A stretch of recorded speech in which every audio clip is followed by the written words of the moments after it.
ലോകമഹായുദ്ധങ്ങൾ പലപ്പോഴും നടന്നിട്ടുള്ളത് എങ്ങനെയാണെന്ന് നമുക്കറിയാം. രണ്ടു രാജ്യങ്ങൾ തമ്മിൽ തുടരുന്ന സംഘർഷം പിന്നീട് ലോകത്തിന്റെ രണ്ടു ചേരികളായി മാറുന്നു. രണ്ടു പക്ഷത്തും പിന്തുണയുമായി കരുത്തരായ രാജ്യങ്ങൾ ഒത്തുചേരും. ഈ ലോകമഹായുദ്ധത്തിന് സമാനമായൊരു സാഹചര്യമാണ് യുഎഫ നേഷൻസ് ലീഗിന്റെ ഫൈനലിൽ സംഭവിക്കാൻ പോകുന്നത്. അതെങ്ങനെയാണെന്ന് നോക്കാം. Portugal west Spain. സ്പെയിനിന്റെ പക്ഷത്താരെല്ലാം?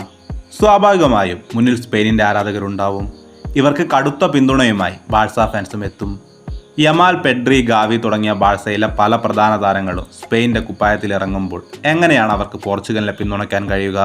പിന്നീട് പിന്തുണയുമായി എത്തുന്ന കൂട്ടരാണ് മെസ്സി ഫാൻസിലെ വലിയൊരു ഭാഗം. പ്രധാന കാരണം ക്രിസ്ത്യാനോ റൊണാൾഡോയുടെ പോർച്ചുഗലാണ് ഓപ്പോസിറ്റ് ഉള്ളത് എന്നത് തന്നെയാണ്. ഇതല്ലാതെ മെസ്സിയും ബാഴ്സയും തമ്മിലുള്ള ബന്ധത്തിന്റെ പുറത്ത് ഒരു ചായ്വ് സ്പെയിനൊപ്പം ഉണ്ടാകും. പുതുതായി ഉയർന്നു വന്ന യമാൽ ഫാൻസിന്റെ പിന്തുണയും സ്പെയിന് തന്നെയാകും. ഇനി പോർച്ചുഗലിന്റെ ഭാഗത്തേക്ക് വരാം. പോർച്ചുഗലിന്റെയും റൊണാൾഡോയുടെയും ഫാൻസ് മുന്നിൽ തന്നെ ഉണ്ടാകും. തൊട്ടു പിറകിൽ റയൽ മാഡ്രിഡ് ഫാൻസും ഉണ്ടാവും. അതിന്റെ കാരണം പ്രത്യേകിച്ച് പറയേണ്ടതില്ലല്ലോ. ബാഴ്സയും റയലും ഒരു കാലത്തും ഒരു പക്ഷത്ത് വരാൻ പോകുന്നതേയില്ല. വലിയൊരു പിന്തുണ ബ്രസീൽ ഫാൻസിന്റെ ഭാഗത്തു നിന്നും കിട്ടാൻ സാധ്യതയുണ്ട്.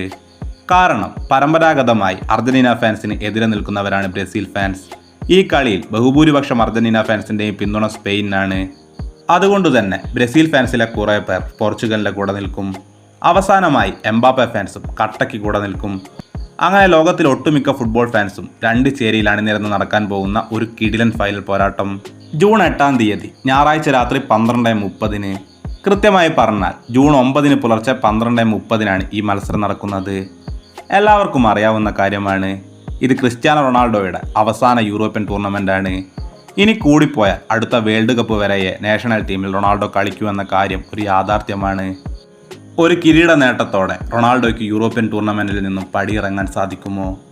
മറുഭാഗത്തേക്ക് വന്നാൽ സ്പെയിനിൻ്റെ വിജയം മാത്രമല്ല വിഷയം. സ്പെയിൻ വിജയിച്ചു കഴിഞ്ഞാൽ വരുന്ന ബാലൻഡിയോർ പോരാട്ടത്തിലേക്ക് ശക്തമായി തിരിച്ചു വരാൻ യമാലിന് സാധിക്കും. ചാമ്പ്യൻസ് ലീഗിലെ ബാഴ്സയുടെ പരാജയത്തോടെ യമാലിൻ്റെ പേര് തഴയപ്പെടുമെന്നാണ് പലരും കരുതിയത്. എന്നാൽ നേഷൻസ് ലീഗ് വീണ്ടും അവർക്ക് പ്രതീക്ഷ നൽകുകയാണ്. 17ന്റെ നിറവിൽ ഒരു ബാലൻഡിയോർ നേടുക എന്നത് ഒട്ടും ചെറിയ കാര്യമല്ല. കുറേ വർഷങ്ങളായി തിളങ്ങി നിൽക്കുന്ന എംബാപ്പയ്ക്കും വിനീഷ്യസിനും ഹാളണ്ടിനും ഒന്നും ഇതുവരെ നേടാൻ കഴിയാതെ പോയ ഒരു നേട്ടമാണത്.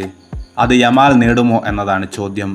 ആവേശകരമായ നേഷൻസ് ലീഗിന്റെ ഫൈനൽ പോരാട്ടം ഇന്ത്യയിൽ ടെലിവിഷനിൽ തത്സമയം സംപ്രേഷണം ചെയ്യുന്നത് സോണി സ്പോർട്സ് നെറ്റ്വർക്കാണ്.